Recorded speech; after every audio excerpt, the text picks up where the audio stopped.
The morning sun hadn't even cleared the jagged peaks of the Wyoming hills when the scream tore through the mist. It wasn't an animal. It was sharp, raw, and terrifyingly human. Jake Callahan froze, one boot in the stirrup, the cold leather of his saddle in his hand. He was a man who knew the sounds of the wild. He knew the cry of the cougar, the howl of the wolf, the screech of the hawk. This was none of those. This was the sound of a soul being ripped apart. He stood dead still, listening, the morning chill creeping into his bones. For a long, silent moment, the world held its breath. He thought maybe he'd imagined it, a trick of the wind. Then it came again, closer this time, a strangled, desperate gasp that was swallowed by the fog. It was the sound of someone trying to fight when they had no fight left. He didn't hesitate. The saddlebag hit the dusty ground with a soft thud. He turned, his movements economical and swift, and pulled the Winchester rifle from its pegs on the barn wall. The cold, heavy steel felt familiar in his hands. It felt like an extension of his will. He didn't run.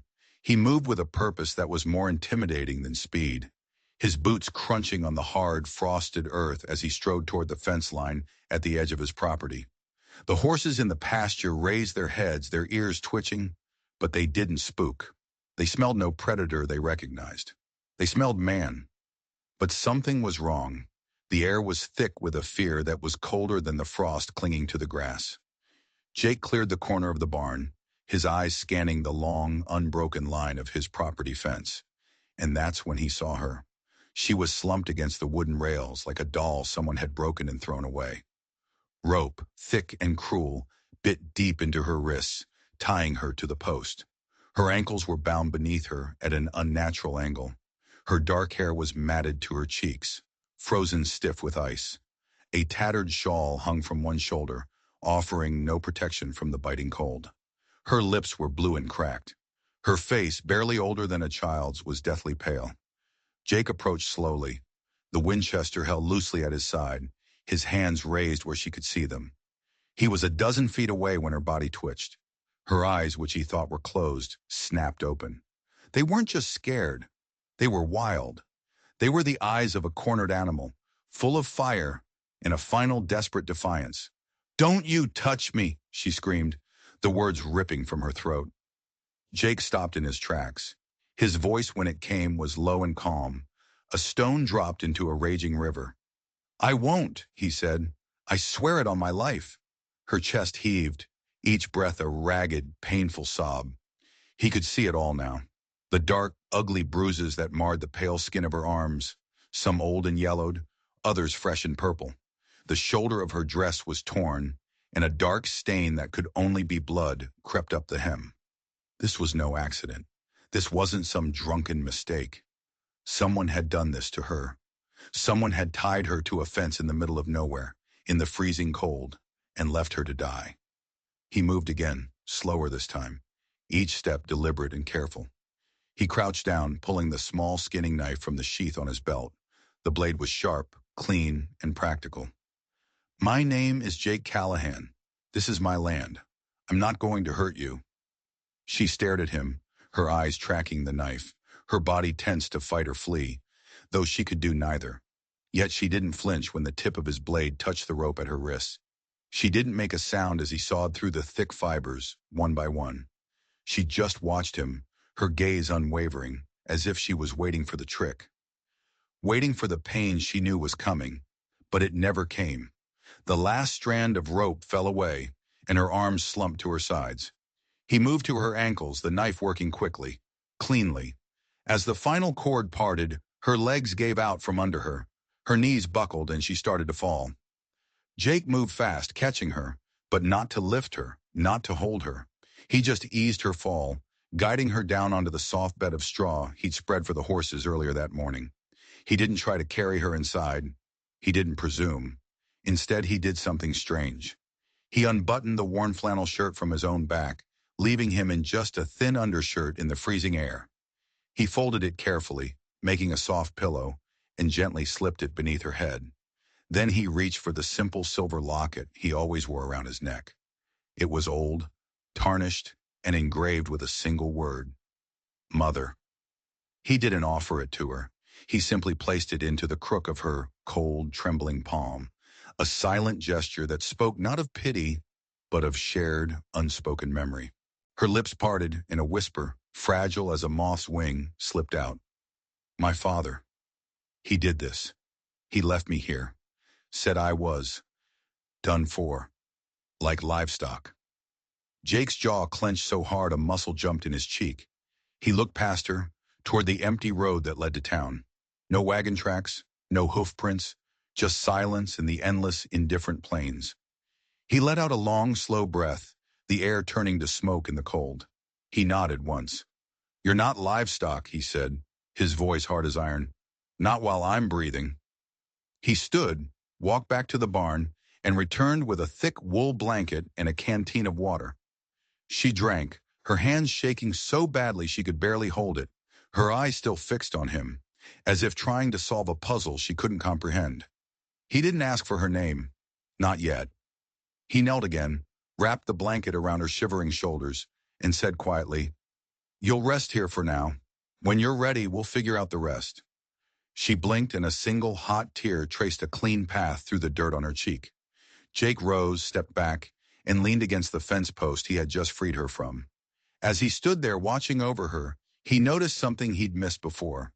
Carved into the wood of the fence post, right above where her head had been, was a symbol, a small, crudely etched shape of a broken star. It wasn't a ranch brand. It wasn't a warning. It was something else. And a cold dread, colder than any Wyoming winter, settled deep in his gut. He had a feeling this was only the beginning. He carried her into the cabin as if she were made of spun glass, her body lost in the heavy folds of the wool blanket. The single room was small and sparse, but clean. A fire was already smoldering in the hearth, a habit he'd kept for years, always preparing for a cold that was more than just weather. He set her down gently in the old rocking chair by the stove, its wood worn smooth by years of solitary evenings. Then he moved to the kitchen counter, his actions spare and efficient. Striking a match, feeding kindling into the stove, setting the kettle on to boil. He moved with the quiet, ingrained routine of a man who had been alone for a very, very long time. Emma, she had whispered her name as he lifted her, said nothing. She just watched. Her fingers were curled tightly into the blanket, the knuckles white. Her eyes darted around the room, taking in every detail. The single window, the heavy wooden door, the Winchester now resting on its pegs above the mantel. Her body was rigid, poised, like an animal that knows the hunter is still nearby, even if it can't be seen. But there was something else in her gaze, too. A desperate, gnawing hunger. Not just for food, but for something more. For safety. For proof that this wasn't just another trap. Jake worked without looking at her. He filled an old iron pot with water, added marrow bones, chopped carrots, and a handful of wild onions. The simple, hearty smell of broth began to fill the small space, pushing back against the lingering scent of fear and cold sweat. After a few minutes, he knelt beside her chair and offered her a tin cup of warm water. She took it with both hands, her grip still trembling, and drank slowly, carefully. He turned back to the stove. When the soup was ready, he ladled a generous portion into a bowl, broke a thick slice of yesterday's bread, and set it on the small table. He brought the bowl to her, crouching beside the chair once more, and held out the spoon. Emma took it, her fingers brushing his. But she didn't eat. She lifted the bowl, her movements slow and deliberate, and sniffed it. A long, careful inhalation, like a stray dog checking for poison. Jake saw it. He saw the lifetime of mistrust in that one small gesture. He didn't say a word. He didn't try to reassure her. Words were cheap. He just stood up, slow and silent, and walked to the window, turning his back to her. It was a gesture of trust, an offering. He stared out at the gray, unforgiving landscape, giving her the space to be afraid without judgment. Behind him, he heard the soft clink of the spoon against the bowl. A pause, a swallow, then another. Then the sound of bread being scraped across the bottom to get the last drop. When he finally turned around, the bowl was empty. Her hands were still shaking, but her eyes were no longer darting around the room. They were fixed on him. He knelt again, slower this time. Her voice when she spoke was rough from disuse, but steady. Why? It was the only word she said. Why help me? Why this kindness? Jake met her gaze. He didn't look away. He didn't offer a simple answer.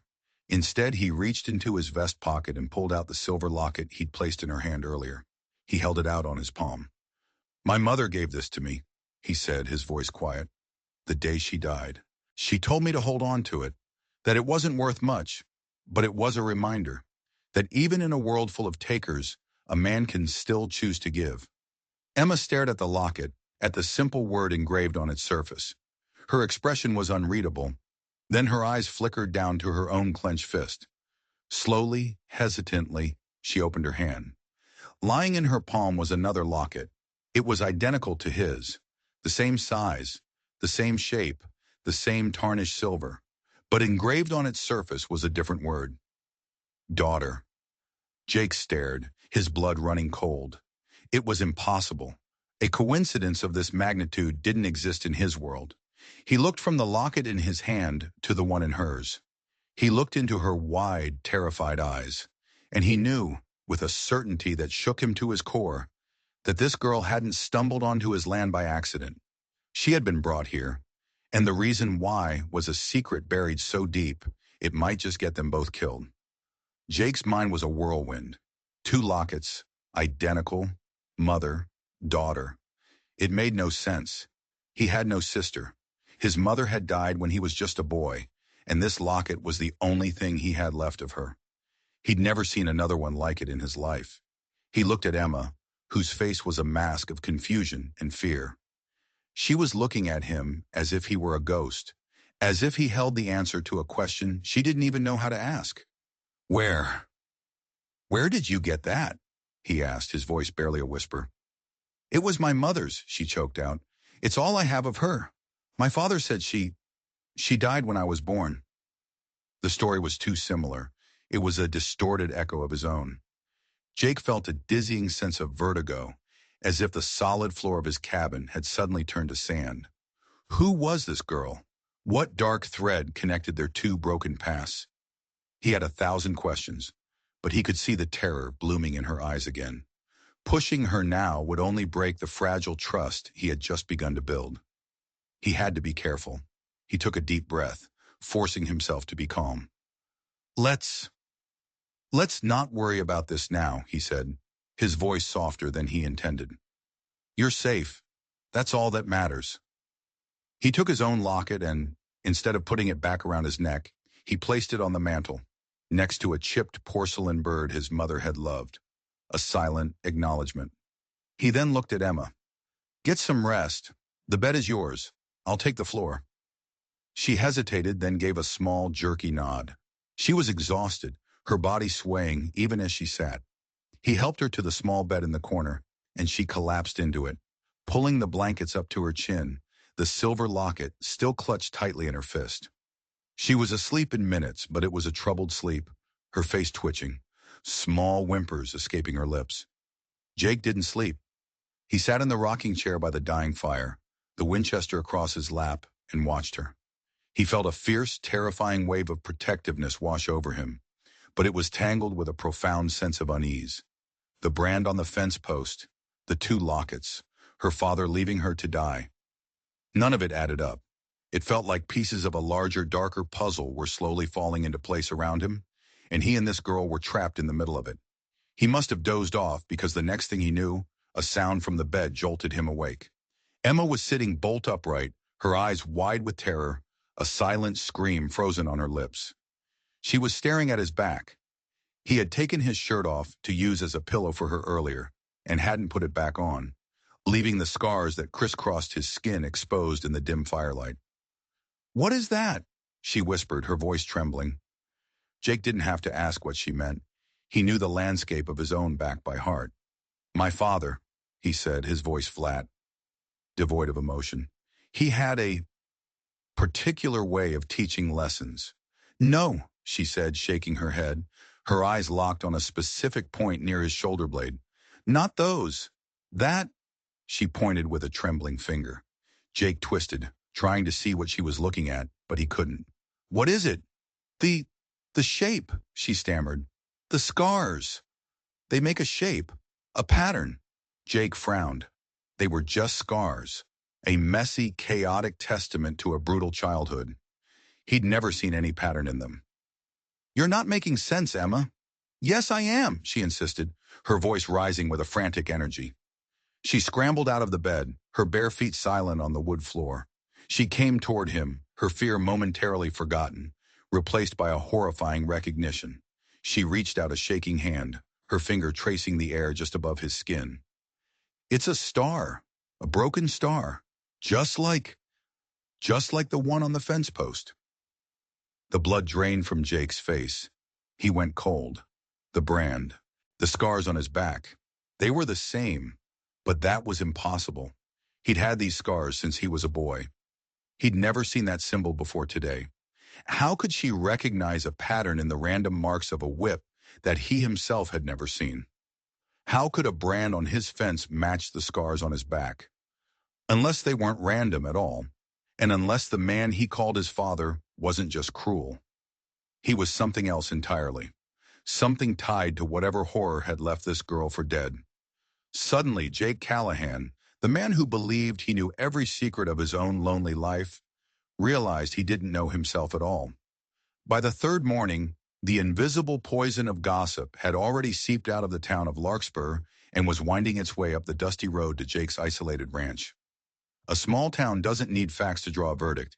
It only needs a story. And the story they'd settled on was ugly. Jake Callahan, the quiet, solitary rancher who kept to himself, had taken in Earl Turner's girl. Not out of charity, the whispers said, not out of decency, but for the kind of reasons that men muttered about in saloons and women whispered behind their hands at the general store. Heard Turner's daughter finally ran off. Didn't run off. He left her hog-tied to Callahan's fence, drunk as a skunk. And Callahan just, took her in? A girl like that? She's trouble. Always has been. Loose just like her mother was. The judgment was as thick and suffocating as summer humidity. Jake felt it when he rode in for supplies. He saw it in the way the blacksmith suddenly got busy when he approached, in the way mothers pulled their children a little closer as he passed. The silence was louder than any accusation. Emma felt it too, even without leaving the cabin. She felt it in the weight of the air, in the way the world outside the window seemed to hold its breath. After 2 days of hiding, of healing, she couldn't stand it anymore. That morning she stood by the door, dressed in one of Jake's old shirts that she'd tied at the waist with a piece of twine. Her bruises were starting to fade from purple to a sickly yellow, but there was a new kind of strength in her eyes, a flicker of defiance. "I'm going with you today," she said. It wasn't a question. Jake looked up from the harness he was mending. He studied her face for a long moment, then gave a slow nod. "You sure?" "I'm tired of hiding," she said, her chin held high. He didn't argue. He just reached for the spare hat on the wall, a wide-brimmed felt hat, its bands softened with age, and set it gently on her head. It was too big, but it shielded her face, giving her a small piece of shadow to hide in. They rode into town side by side, the silence between them comfortable, but the silence that greeted them in Larkspur was a physical force. Windows seemed to go dark as they passed. Conversations on porches stopped mid-sentence. At the general store, Jake dismounted and tied the reins, his movements unhurried.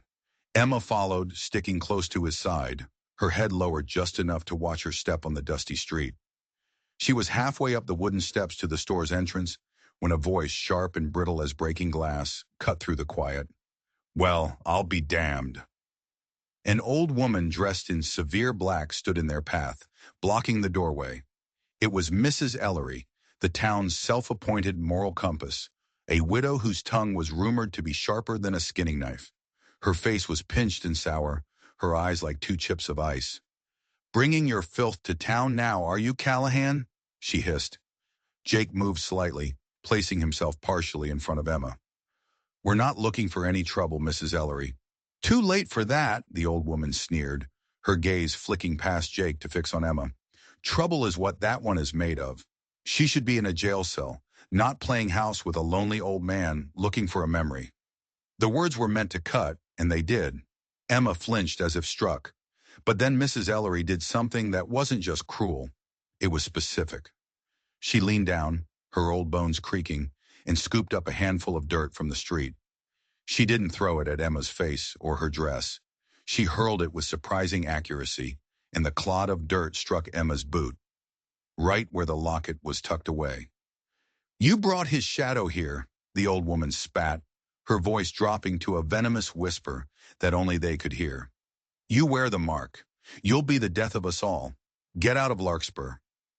Jake went still. His shadow? The mark? Mrs. Ellery wasn't just gossiping. She knew something. She recognized something about Emma. Before he could ask, before he could demand an explanation, he saw the look on Emma's face. It wasn't just hurt, it was pure terror. The kind of terror that comes from being truly seen by your enemy. Jake didn't say another word. He placed a hand on Emma's shoulder, turned her around, and led her back down the steps. They mounted their horses and rode out of town, leaving a cloud of whispers and one unanswered, terrifying question hanging in the air.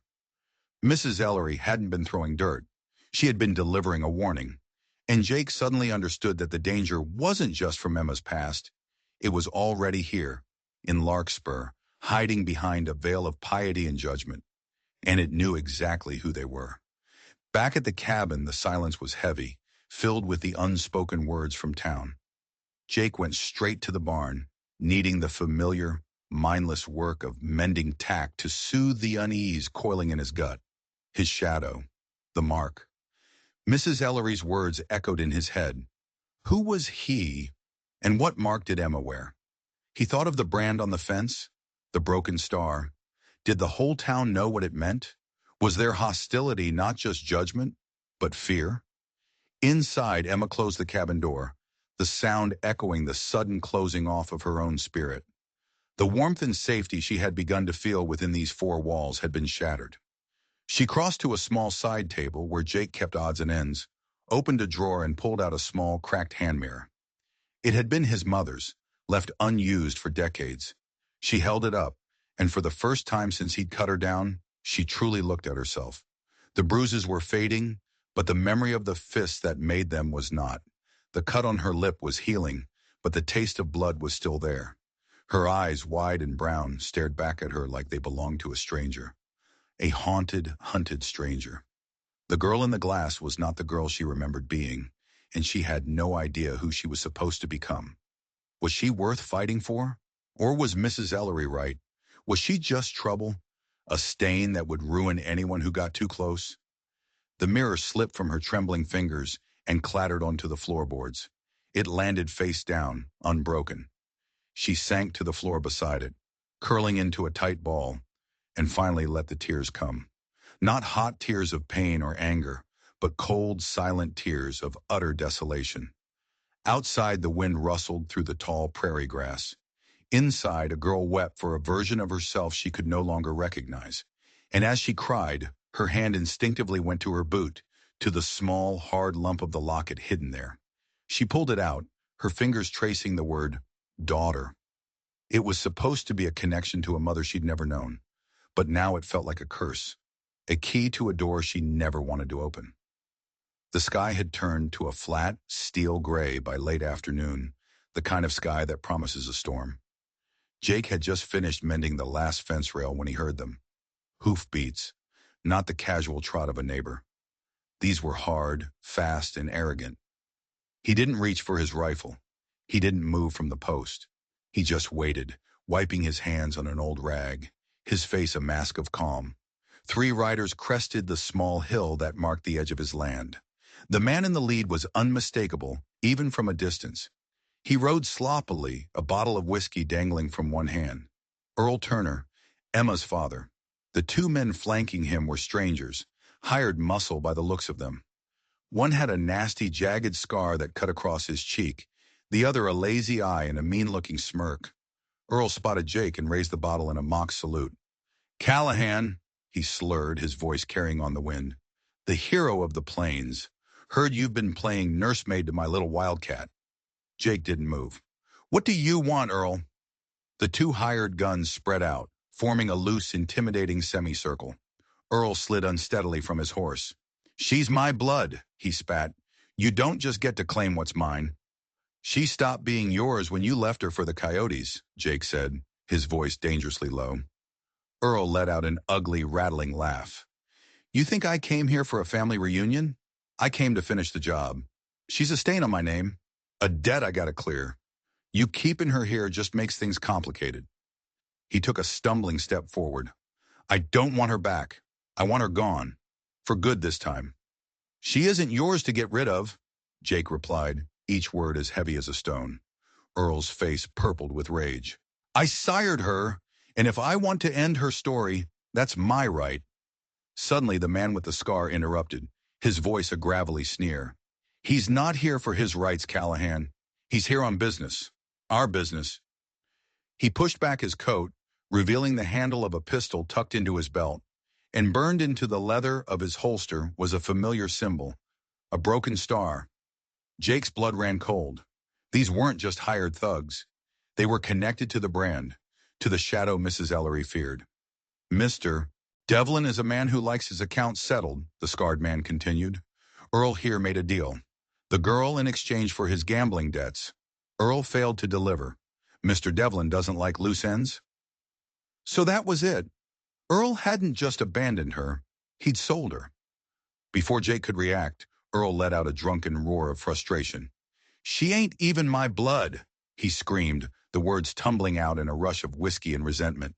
I found her, just a baby, left on my doorstep in a basket. That damn locket around her neck was the only thing with her. She's been nothing but a curse since that day. The world seemed to stop. Emma, who had crept to the cabin window, heard every word. She wasn't his daughter. She was nobody's daughter, a foundling, an orphan. The last fragile thread connecting her to a past, however painful, had just been violently severed. The scarred man just smiled, a cold, empty thing. Doesn't matter whose blood she is. She wears the mark. That makes her his property now. He looked straight at Jake. So give her to us, or we'll burn this whole place to the ground with you and her inside. The threat hung in the air, thick and oily.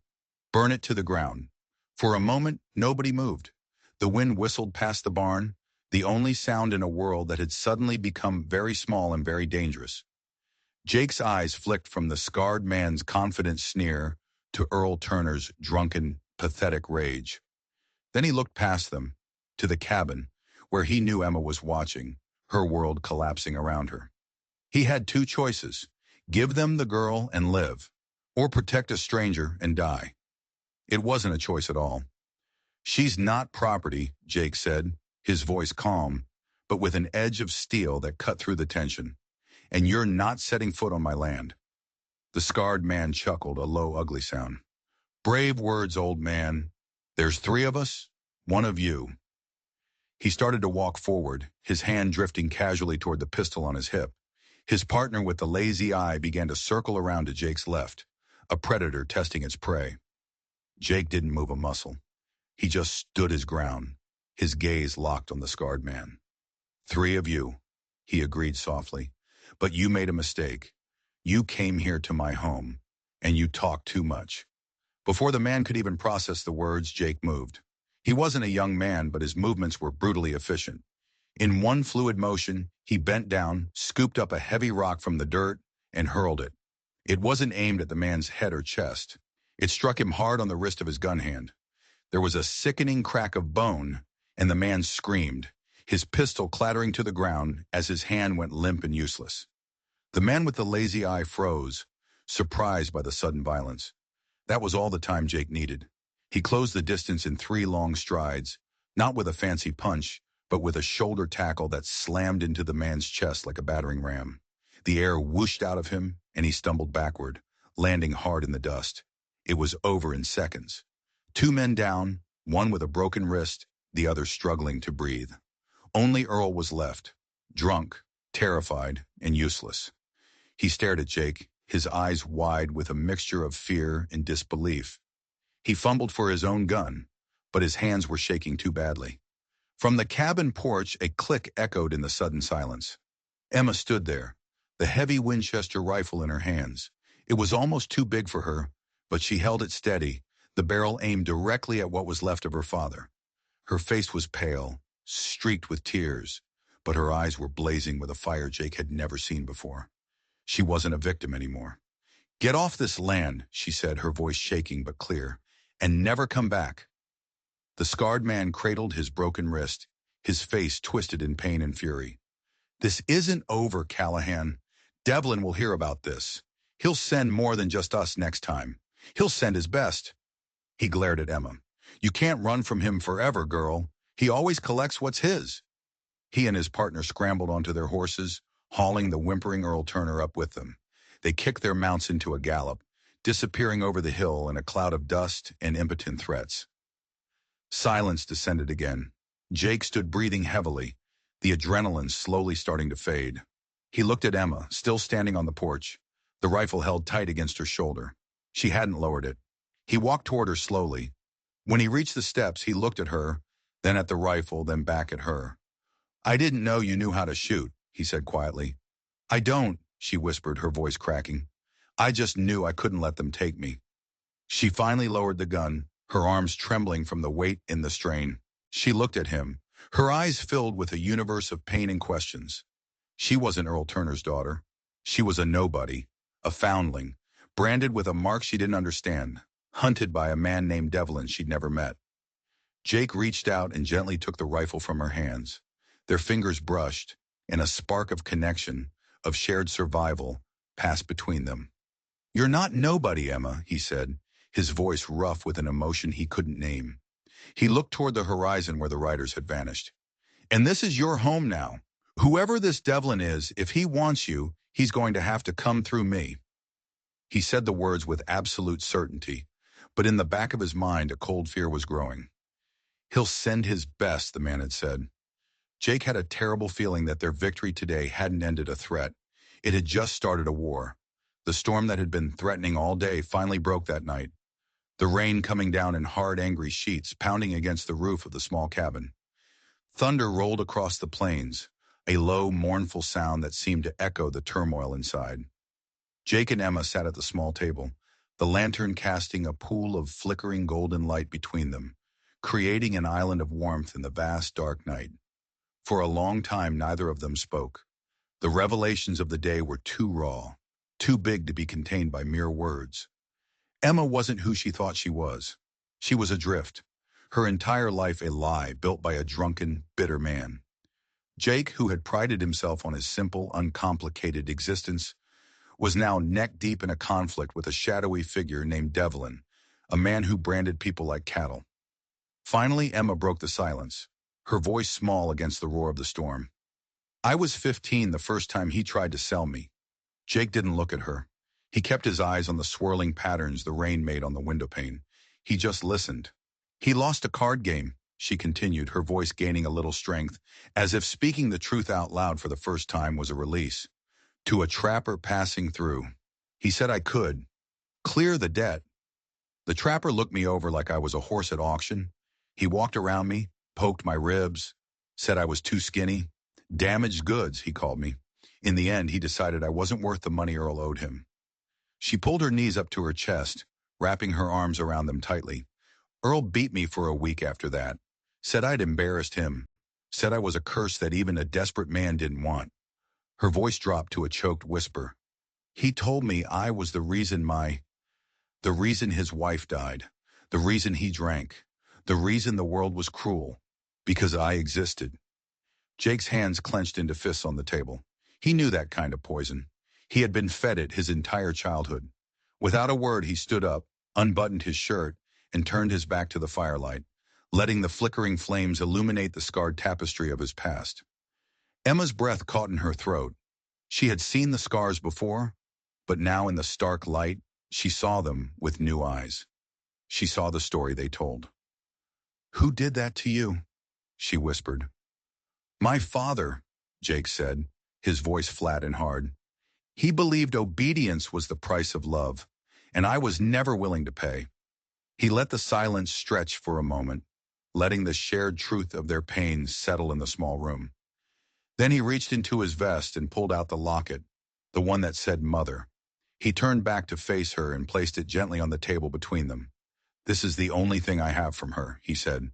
Sometimes I think I made up all the good memories, just so I'd have something to hold on to. But this is real. He pushed it slowly across the table toward her. When you feel like you're nobody, like you're not worth anything, you hold on to what's real. Emma stared at the locket, then at her own, which she still held in her hand. Mother, daughter. Two pieces of a story she didn't understand. Tears welled in her eyes, hot and fast. I'm not worth saving, Jake, she whispered, the words she'd been told her whole life finally spilling out. I'm not clean. I'm not right. I'm damaged goods. Jake's eyes met hers across the table, and they were filled with a fierce, unwavering intensity. You're not broken, he said, his voice low and powerful, cutting through her despair. You are alive, and as long as you are alive, you get to choose what comes next. You get to choose who you are. I don't deserve this, she sobbed. Not this cabin, not this kindness, not you. He leaned forward, not to crowd her, but to close the distance, to share the small space of light with her. Nobody is born deserving, Emma. We earn it. We earn it by surviving, by standing back up when the world tries to beat us down, by being honest, and by being brave. Her tears finally slipped free, rolling down her cheeks, washing away some of the dirt and the despair.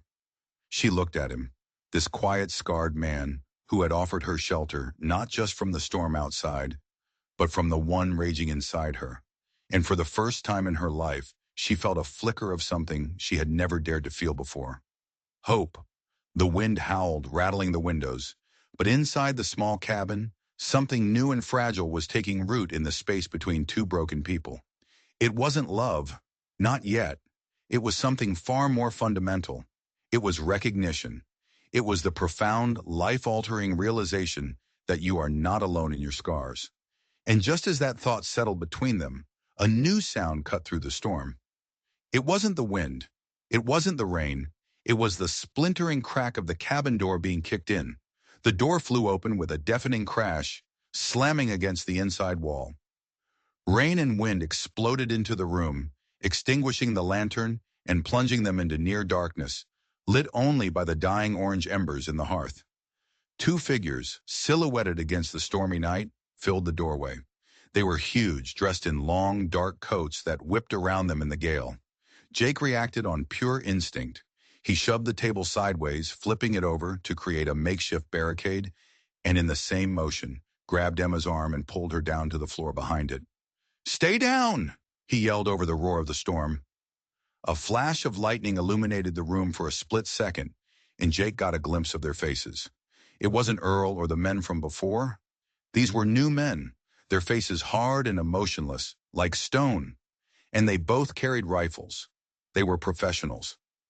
A shot rang out, the muzzle flash, a blinding white star in the darkness. A splinter of wood exploded from the overturned table, inches from Jake's head. They weren't here to talk. They were here to collect, one way or another. The crawl space, Jake shouted, his voice barely audible. Behind the hearth. Go! He had built it years ago, a small, hidden cellar for storing preserves, but he'd made sure the entrance was well concealed behind a loose section of stonework. Emma hesitated, her eyes wide with terror. I'm not leaving you. Go! Now! He gave her a shove toward the fireplace. He knew they couldn't both escape, but maybe one of them could. As Emma scrambled toward the hearth, Jake grabbed the iron poker from its stand. It was a poor weapon against two rifles, but it was all he had. The first man stepped into the room, his boots heavy on the floorboards.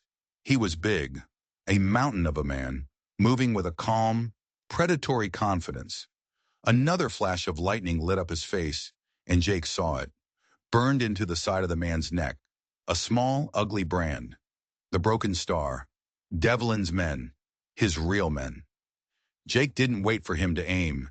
He lunged from behind the table, swinging the heavy poker like a club. He caught the man by surprise, the iron bar connecting solidly with his rifle, sending it flying from his grasp.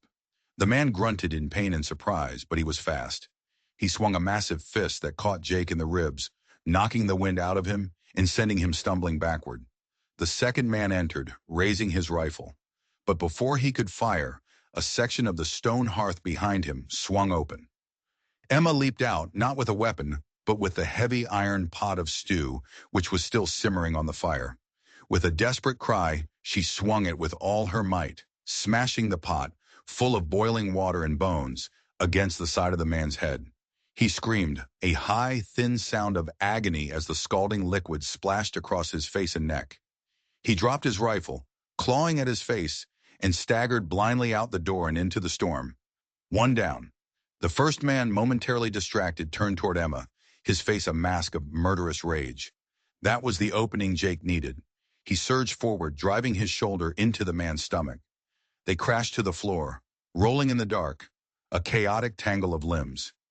The man was immensely strong, his hands like vices as they closed around Jake's throat. Jake's vision started to swim, black spots dancing in front of his eyes. He was losing. The man's face, contorted with effort, was inches from his. "Devlin! Sends his regards," he wheezed. Then there was a loud, wet thud. The pressure on Jake's throat vanished. The man's body went limp, collapsing on top of him.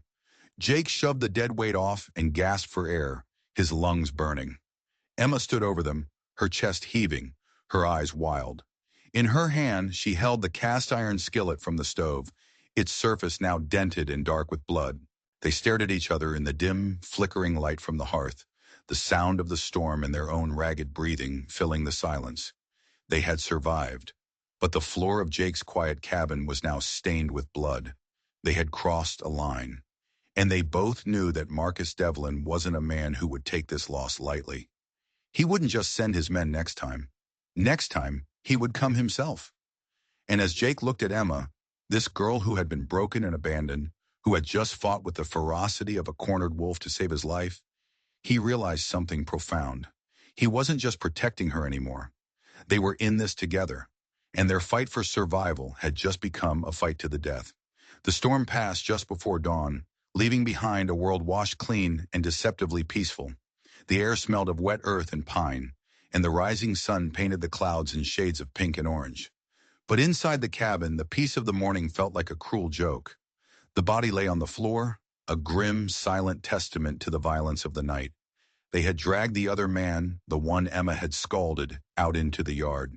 He was still alive, moaning in agony, his face a mess of angry red burns. They had tied him up securely in the barn. He was their only source of information, their only leverage. Jake and Emma moved in a stunned silence, their adrenaline replaced by a heavy, bone-deep exhaustion. Jake patched the broken door as best he could, while Emma scrubbed the blood from the floorboards, her movements methodical, almost robotic. They didn't talk about what had happened. They didn't need to. The reality of it was all around them. When the sun was fully up, Jake went to the barn. The prisoner was awake, his eyes filled with a mixture of pain and pure, undiluted hatred. Jake crouched in front of him. "You're going to tell me about Devlin," Jake said, his voice quiet. "Everything." The man just spat at him. "Go to hell, old man. Devlin will find you. And when he does, he'll make what this girl did to my face feel like a love tap." Jake didn't flinch. He just stood up and turned to leave. "Fine. The buzzards are already circling. I'm sure they'll appreciate the meal." He started to walk away. "Wait!" the man yelled, panic lacing his voice. He was tough, but the thought of being left to die, helpless and alone, was enough to break him. "What do you want to know?" For the next hour, the story came tumbling out. Marcus Devlin wasn't just a rancher or a landowner. He was something far more sinister. He ran a vast, shadowy operation that stretched across the territory. He dealt in everything: land, cattle, gold, and people. He preyed on the desperate, trapping them in debts they could never repay. And when they couldn't pay with money, he took payment in other ways. Sometimes it was a son forced into service. Sometimes it was a daughter. The brand, the broken star, was his mark of ownership. It signified that you were his property, to be used, traded, or disposed of as he saw fit. "The girl," the prisoner rasped, his eyes flicking toward the cabin. "She's special. Devlin's been looking for her for years, ever since she disappeared as a baby." Jake went cold. "What do you mean, special?" "I don't know," the man said, shaking his head. Nobody knows. Just that she is. There's a story, a rumor, that she's the key to something.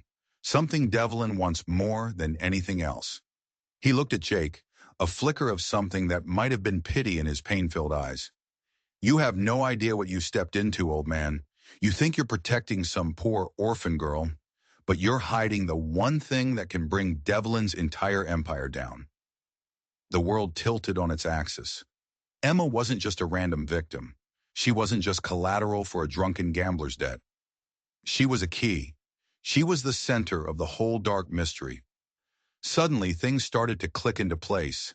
The identical lockets, her mysterious origins, the fact that Earl Turner, a man of no consequence, had somehow ended up with her. It wasn't random. None of it was. Jake left the man in the barn and walked back to the cabin, his mind reeling. Emma was standing on the porch, staring out at the horizon, her arms wrapped around herself. She looked small and fragile against the vastness of the landscape. He walked up the steps and stood beside her. He didn't know how to tell her what he'd learned.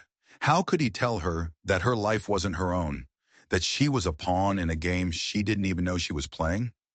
Before he could speak, she turned to him, her eyes searching his face. "We can't stay here, can we?" she said, her voice barely a whisper. "He'll come back." "He will," Jake said, his voice grim, "but we're not running." "What?" She looked at him, confused. "Jake, they'll kill us." "Let them try," he said, a hard, unfamiliar resolve setting in his gut. He looked out at the land his family had worked for generations. His home. He wasn't going to let some monster drive him from it. Running is what he expects. Hiding is what he's counting on. But he's not going to expect us to fight back. He turned to face her, his hands resting on her shoulders. "You are not his property, Emma. You are not a key. You are a person, and we are going to make him understand that." But as he said the words, a shadow fell over them. They both looked up. On the crest of the hill where Earl Turner had appeared the day before, a single rider sat on a magnificent black horse. He was too far away to see clearly, but they didn't need to. The stillness, the absolute confidence in his posture, told them everything. He wasn't an enforcer. He wasn't hired muscle. It was him. Marcus Devlin had come to collect his property, and he had come alone. He sat on his black horse like a king surveying his domain, a lone, dark figure against the bright morning sky. He didn't move for a long time, just watching them, letting the weight of his presence settle over the small ranch. There was no army with him, no posse of gunmen. The arrogance of it was breathtaking. He didn't need an army. He was a force of nature all by himself. Jake's hand instinctively went to the pistol he now wore on his hip. Emma stood frozen beside him, her knuckles white where she gripped the porch railing. "Stay here," Jake said, his voice low and tight. "Bar the door behind me. If this goes bad, you take the horse and you ride. Don't look back." "No," she said, her voice fierce. "I'm not hiding anymore." Before he could argue, Devlin urged his horse forward, not at a gallop, but at a slow, deliberate walk, as if he had all the time in the world. He stopped at the fence line, just a dozen yards from the porch. Now they could see him clearly. He was older than Jake had expected, perhaps in his late 50s, with silver-streaked dark hair and a neatly trimmed beard. He was dressed not like a rugged outlaw, but like a wealthy gentleman in a fine black coat and polished boots. But his eyes were ancient and cold, devoid of any warmth or humanity. They were the eyes of a predator that has never known fear. He dismounted with a fluid grace, tying the reins of his horse to the fence. He didn't look at Emma. His entire focus was on Jake. "Jake Callahan," he said, his voice smooth and cultured, completely at odds with the brutality of his reputation. "I must confess I'm surprised. The last I heard of you, you were a ghost, a forgotten memory." Jake's blood ran cold. "You know me?" Devlin smiled, a thin, chilling curve of his lips. "Know you? My dear boy, I made you." He took a step closer, his eyes scanning Jake's face. "The head injury must have been more severe than I thought. You truly don't remember, do you?" Remember what? Jake's mind was a blank canvas. His life had started here, on this ranch, after his father. Your father, Devlin said, as if reading his thoughts, was a pathetic drunk who sold you to me for a handful of silver when you were 14 years old. He couldn't handle your defiance, but I saw its potential. I honed it. I shaped it. The world seemed to drop out from under Jake's feet. It was a lie. It had to be. His scars, his memories of his father's cruelty. Oh, the scars are real enough, Devlin continued, his voice like silk. But they weren't punishment, Jake. They were training. They were a gift. I taught you to endure pain. I taught you to be ruthless. You weren't just one of my men. You were my right hand, my most promising student, my heir. He gestured to Jake's back. That pattern the girl saw? The broken star? I gave you that myself. It wasn't a brand of ownership. It was a mark of honor. My mark.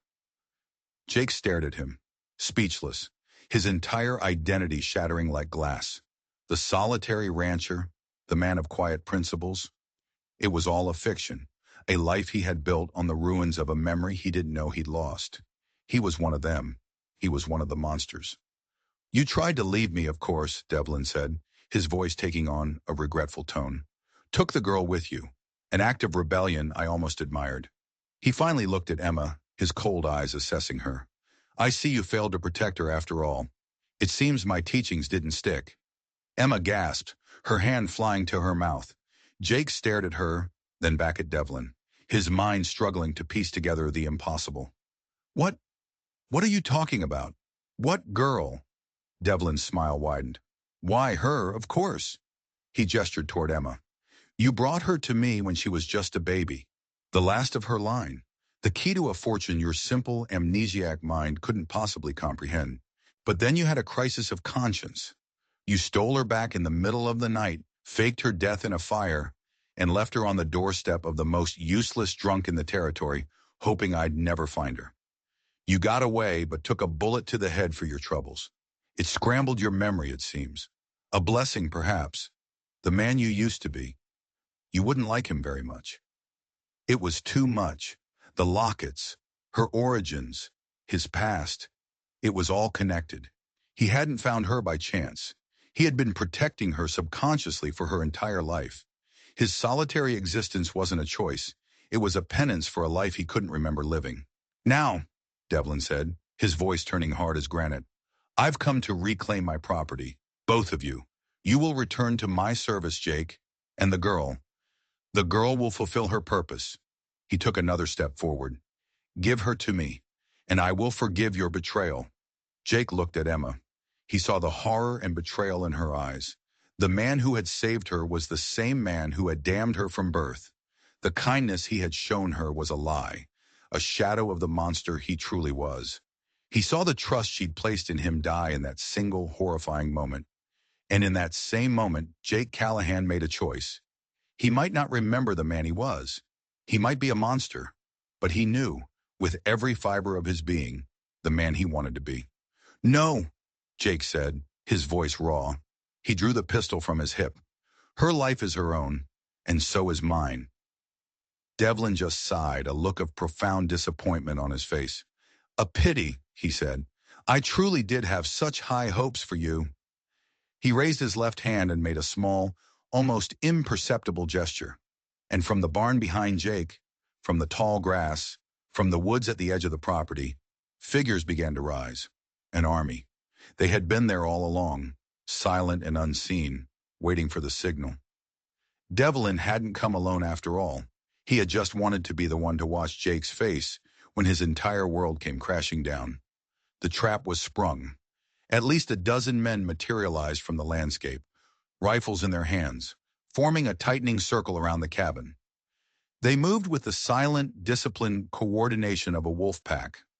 Devlin had played him perfectly, using the truth as a weapon more devastating than any bullet. Jake's mind was a maelstrom of confusion and self-loathing. He was Devlin's creature. He had delivered an infant Emma to this monster. His entire life was a lie.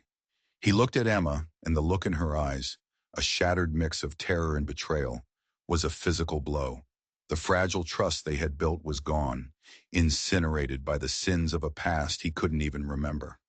It always ends this way, Jake, Devlin said, his voice calm amidst the closing circle of his men. Everything returns to its rightful owner. Come now. Don't make this more unpleasant than it needs to be. But as Jake stood there, his world in ashes, something else rose from the ruins. A cold, hard rage. He might have been a monster once, but he wasn't anymore. He had a choice. Emma, get inside! He yelled, shoving her toward the cabin door. He fired his pistol, not at Devlin, but at the closest of his men, forcing him to dive for cover. The shot broke the spell of inevitability. The world exploded into a cacophony of gunfire. Jake scrambled back to the porch, using the wooden posts as cover, firing his six-shooter sparingly, making every shot count. Emma, instead of just hiding, grabbed the Winchester and began firing from the cabin window, her fear channeled into a desperate, furious defense. But they were hopelessly outnumbered. Bullets chewed through the walls of the cabin, splintering wood, shattering the windows. One of Devlin's men made a run for the side of the house. Jake leaned out to get a clear shot, but another gunman opened up on him, pinning him down. Suddenly, a new sound joined the fray. The deep, rhythmic thump, thump, thump of a blacksmith's hammer. Not on an anvil, on a man's skull. One of Devlin's men, who had been sneaking up on the barn, crumpled to the ground. Standing over him was the town blacksmith, a giant of a man, wielding his hammer like a war club. From the other side of the property, more shots rang out, but these weren't aimed at the cabin. The sheriff and two ranchers, their faces grim and determined, were firing from the cover of the woods. The town had come. Devlin's face, for the first time, showed a flicker of surprise, which quickly curdled into fury. He hadn't counted on this. He hadn't counted on the people of Larkspur having a backbone. What he didn't know was that Emma, after her confrontation with Mrs. Ellery, had felt a desperate need to understand.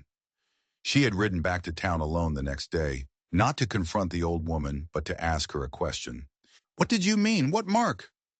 And Mrs. Ellery, seeing a courage in the girl she hadn't expected, had finally broken her silence.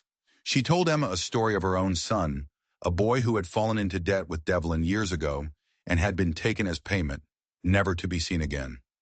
Devlin owned the town's bank, held the mortgage on nearly every property. He had been slowly bleeding Larkspur dry for a decade. Their silence wasn't judgment of Emma. It was the suffocating fear of a town held hostage. Emma's defiance had been the spark, her survival the flame.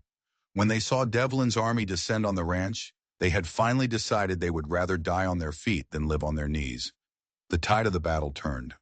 What should have been a simple, brutal execution became a chaotic, desperate firefight.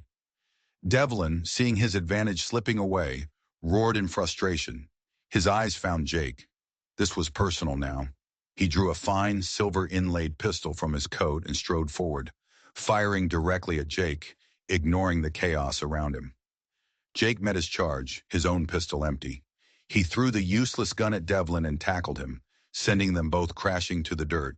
They rolled and clawed at each other, not with the clean violence of guns, but with the raw, animalistic fury of fists and teeth. This was the fight that had been brewing for 20 years, a battle between a creator and his rebellious creation. Devlin was strong, but Jake was fueled by a lifetime of repressed rage and a desperate need for redemption. He gained the upper hand, his fist connecting with Devlin's jaw. Devlin fell back, dazed. Jake stood over him, breathing hard, his knuckles bloody. The fighting around them began to die down as Devlin's men, seeing their leader defeated, lost their nerve and began to fall back, melting back into the landscape from which they came. The sheriff ran up, his gun trained on Devlin. It's over, Marcus. Devlin lay on the ground, a trickle of blood running from the corner of his mouth. He looked up at Jake, not with fear, but with a look of pure, venomous hatred. This changes nothing, he hissed. You can't erase what you are, Jake. You're my monster. You always will be. No, a voice said. Emma walked out of the cabin, the Winchester held at her side. She stopped beside Jake, her gaze fixed on Devlin. He's not your monster, she said, her voice clear and strong. And I am not your key. She reached into her pocket and pulled out the two lockets, mother and daughter, and held them up. I don't know who my parents were. I don't know what you think I'm the key to, and I don't care. My past doesn't define me. She looked at Jake, her eyes no longer filled with betrayal, but with a fierce, painful understanding. And his past doesn't define him. We choose who we are. Today. She dropped the lockets into the dust at Devlin's feet, a final, defiant act. She was not a legacy. She was not a debt. She was a survivor. Jake looked from the lockets on the ground to the woman standing beside him. Devlin was wrong. He wasn't a monster. He was a man who had been given a chance to atone, a chance to protect, a chance to be worthy of the trust this incredible woman had placed in him. The war wasn't over. Devlin's empire was vast, but the first battle had been won, not just on the dusty ground of Jake's ranch, but in the hearts of two broken people who had decided to stop being victims and start being heroes of their own story. In the aftermath, a strange, new kind of quiet settled over the ranch. It wasn't the lonely silence of before, but a quiet filled with the hum of shared purpose. The townspeople helped them mend the fences, patch the bullet holes in the cabin walls, and bury the dead. Mrs. Ellery, her face stern but her eyes soft, brought them a hot meal, a silent offering of peace. The shared fight against Devlin had forged a bond stronger than any gossip or fear. Larkspur was no longer a town of silent hostages. It was a community. The sheriff took the captured and defeated Marcus Devlin away, promising that the law would finally have its say. But everyone knew that Devlin's influence ran deep, and justice was far from guaranteed. The threat wasn't gone, it had just retreated into the shadows. Jake and Emma were left to rebuild, not just their home, but their lives. The revelations of Devlin's visit lay between them, a chasm of unspoken pain. Jake was a man adrift from his own history, haunted by the ghost of a man he couldn't remember, but was still responsible for. Emma was a woman with no history at all, an orphan whose very existence was a mystery. One evening, as the sun set, casting long shadows across the porch, Jake finally spoke the words that had been weighing on him. "I'm sorry, Emma," he said, his voice rough, "for the man I was, for what I did to you. I don't expect you to forgive me." Emma was silent for a long moment, watching the fireflies begin their nightly dance in the tall grass. "There's nothing to forgive," she said softly. "That man isn't you. The man I know is the one who cut me down from a fence, the one who gave me his shirt in the cold, the one who stood between me and an army." She turned to look at him. "We all have ghosts, Jake. Yours just have a name. We don't have to let them win." Her grace, her capacity for forgiveness, humbled him. In the days that followed, they found a new rhythm. They worked side by side, replanting the garden, re-roofing the barn. Their shared labor was a form of communication. Each nail hammered, each seed planted, a testament to their decision to build a future rather than dwell on the past. One day, while cleaning out a dusty corner of the barn, Jake found an old, forgotten chest. His hands trembled as he opened it. Inside were the remnants of his former life, the one he'd lost with his memory. There were fine clothes, a bag of gold coins, and a leather-bound ledger. His stomach churned as he opened it. It was a record of Devlin's transactions, written in his own hand. Names, dates, debts, a catalog of human misery. He was about to burn it, to destroy the last physical evidence of the monster he had been, when Emma stopped him. "Don't," she said, placing a hand on his arm. "This isn't just a record of your sins, Jake. It's proof. It's a weapon. It's the key to freeing every other person in this book." She was right. The ledger wasn't a source of shame. It was a path to redemption. The fire was small, just a circle of dry twigs behind the barn. But instead of the ledger, Jake held a single, yellowed piece of paper. It was the crude contract Earl Turner had tried to enforce, the one that treated Emma like property. He held it to the flame and watched as the ugly words curled into black ash and disappeared into the Wyoming sunset. It was a symbolic act. He couldn't erase his past, but he could burn the parts of it that tried to claim ownership over their future. A few weeks later, the entire town of Larkspur gathered under the big oak tree in Jake's yard. Emma stood before him, not in a fancy gown, but in a simple cotton dress she had sewn herself, with wildflowers braided in her hair. She wasn't given away by anyone, because she belonged to no one but herself. Jake didn't offer her a ring of gold or silver. He had forged one himself from a simple horseshoe nail, hammering it into a circle and polishing it until it shone. It wasn't a symbol of wealth or status. It was a symbol of something made strong and new from something old and discarded. As he slipped it onto her finger, he looked into her eyes. "No one is giving you to me," he said, his voice thick with emotion.